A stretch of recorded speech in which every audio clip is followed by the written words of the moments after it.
भाद्रपद माह के कृष्ण पक्ष की षष्ठी को हल षष्ठी पर्व भगवान श्री कृष्ण के ज्येष्ठ भ्राता श्री बलराम जी के जन्मोत्सव के रूप में मनाया जाता है। इसी दिन श्री बलराम जी का जन्म हुआ था। यह व्रत संतान की लंबी आयु के लिए माताओं द्वारा रखा जाता है। इस दिन व्रती प्रातः काल स्नान आदि से निवृत्त हो जाएं, पश्चात स्वच्छ वस्त्र धारण कर गोबर लगाएं। इसके बाद तालाब में झरबेरी, ताश तथा पतास की एक एक शाखा बांधकर बनाई गई हर छठ को गाड़ दें। तत्पश्चात इसकी पूजा करें। पूजा में चना, जौ, गेहूं, धान, अरहर, मक्का तथा मूंग चढ़ाने के बाद धूल, हरी कजरियां, होली की राख, होली पर भुने हुए चने के होरहा तथा जौ की बालें चढ़ाएं। हल छठ के समीप ही कोई आभूषण तथा हल्दी से रंगा कपड़ा भी रखें। पूजन करने के बाद भैंस के दूध से बने मक्खन द्वारा हवन करें। इसके बाद कथा पढ़ें अथवा सुने। हल षष्ठी व्रत कथा। प्राचीन काल में एक ग्वालिन थी। उसका प्रसव काल अत्यंत निकट था। जहां एक ओर वह प्रसव से व्याकुल थी, तो वहीं दूसरी ओर उसका मन गौ रस बेचने में लगा हुआ था। उसने सोचा कि यदि प्रसव हो गया तो गौ रस यूं ही पड़ा रह जाएगा।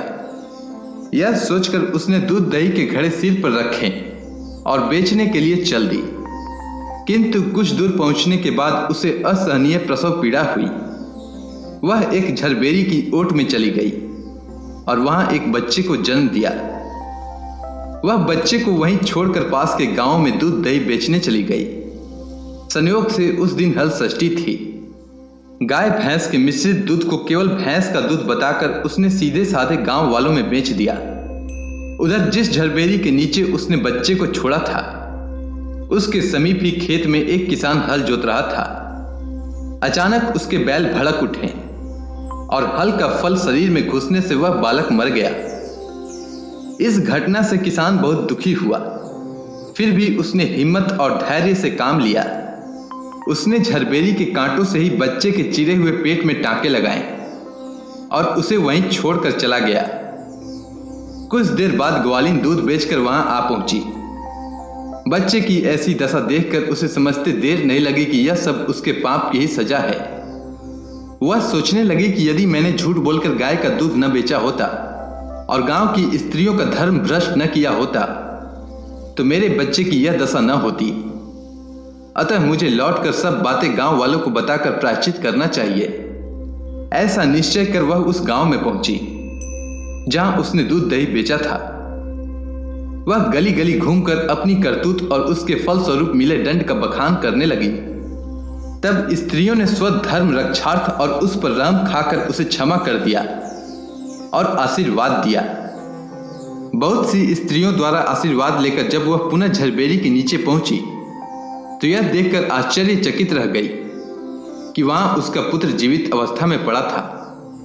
तभी उसने स्वार्थ के लिए झूठ बोलने को ब्रह्म हत्या के समान समझा और कभी झूठ न बोलने का प्रण कर लिया। कथा के अंत में इस मंत्र से प्रार्थना करें। गंगा द्वारे कुशा वर्ते विल्व के नीले पर्वते, स्नात्वा कनखले देवी हरम लब्धवती पतिम, ललिते सुभगे देवी सुख सौभाग्य दायिनी, अनंतम देहि सौभाग्य मह्यम, तुभ्यम नमो नमः।